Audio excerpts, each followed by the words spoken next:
Whenever a game gets a sequel or some additional content, developers usually change some stuff to make the game feel fresh, maybe even add some new content such as cosmetics or even active gameplay changes, which are meant to give some new experience to us, the players, and keep us playing the game. This rule has been clearly broken by Blizzard and the Overwatch situation. Many people have already talked how it shouldn't be called Overwatch 2 but Overwatch 1.1 instead, and I agree with that. But among the things that they indeed changed is my personal favorite hero, Orisa. Greetings. Duh, the changes aren't a complete character overhaul, but indeed these changes made her play differently than before, especially the ult change. But we are not going to talk about that in this video, we are going to tackle instead the right-click ability, more specifically the Javelin throw.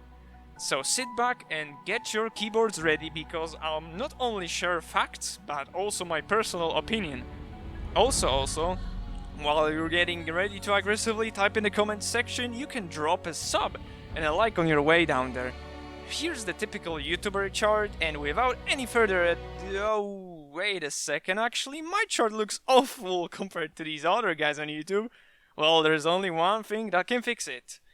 Wanna join my free gift card giveaway? Okay, seriously, let's begin. Quick reminder to the new generation of free-to-play gamers who have never played Overwatch 1 before and just hopped in because the game is now free, which is great by the way. Orisa back then used to have an ability called Halt. It was a medium-speed projectile that traveled in a straight line, and upon hitting any surface or re-clicking your right mouse button, it would pull all enemies that were close enough to it. That's it, nothing more exciting, simple as that.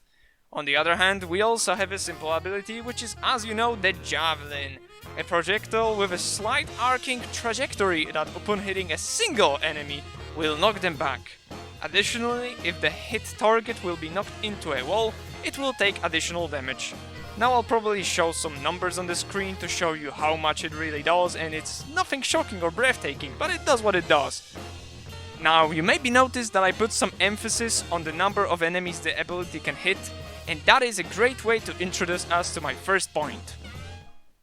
The option, or just simply a possibility of hitting multiple targets will be always greater than a single target ability. But to the Javelin's defense, Overwatch 2 has lowered the player count per team in case of casual and competitive lobbies. Therefore, the argument is lighter, but it still stands. I also have not mentioned that the orb does no damage. Oh, and from now on, I'll refer to the Halt ability as it's way easier to differentiate the two and the word is shorter.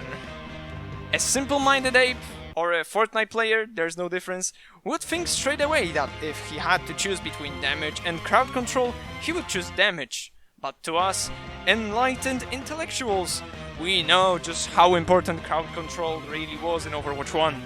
Let me remind you that when creating a new character, you not only focus on their kit and how it plays, but also how it will interact with other characters and the environment.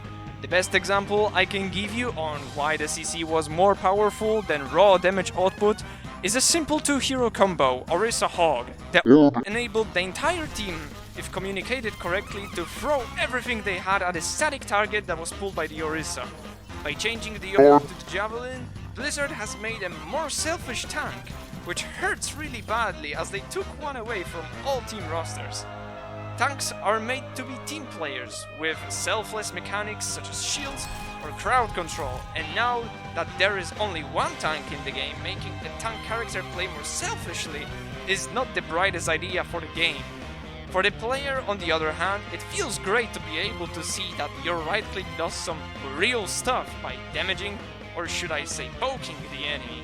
So in this part, it is mostly up to your personal preference. Do you prefer being a team player or a single-man army? Okay, it looks like I really don't like the new Javelin at this point, but that could not be further from the truth, because personally I do enjoy the change. As I said, this tank is more selfish now, but in a good way.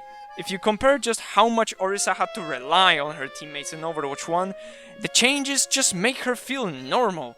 What I'm talking about is not only the right click, but also the shield and the ultimate ability. Yes, teamplay is usually better in experience and gameplay, but your average Joe is not going to be able to combo more than 2 abilities, or even combo at all. with his team in casual matches. I need But hear me out. Out of 5 unique abilities, Shooting, Shield, Fortify, and Supercharger, only 2 of them were designed in a way that the player doesn't need the team's help to actually do stuff. Whereas now, I generally think the Javelin is more of a personal distance stick. On top of that, the Shield has been replaced with a high-pressure brawl-like Javelin spin. Both of these do not require your team to be behind you. Of course, you will be more effective if you actually do play with your team, but in a 1v1 or more fairly 1v2 scenarios, Orisa's abilities really shine. The amount of space that you can create with not only the Javelin, but the rest of the toolset we can use now as well. You might even say the lack of CC from the Orb has been regained from the new E pushback. Orisa used to be really easy to dive, where her only escape plan was to fortify herself and pray she can outrun the damage she was taking, or root someone to the ground with her Halt. But now she can do that not only quicker with the Javelin, but also do some damage to help herself and the team, even excluding the rest of her kit and solely focusing on the right click. In case of danger, the personal distance stick can scare off enemies with the damage it does to them, whereas the Orb would only slow them down. Still with me? Great, we're almost at the end, and if you did make it this far, why not subscribe, huh? It doesn't hurt anyone, and you can always change your mind later, but you will surely make my day better. If you don't though, I will find you in-game and make some really wonky stuff to you in-game. People usually say no pressure when asking for subs, but I will pressure you, and oh, I will make sure you are pressured. Okay, lastly, I'll quickly tackle that both of these are very reliable and consistent at getting environmental kills. Maybe it is even easier in Overwatch 2 because of the additional Javelin spin, but in this comparison, both of them are really good.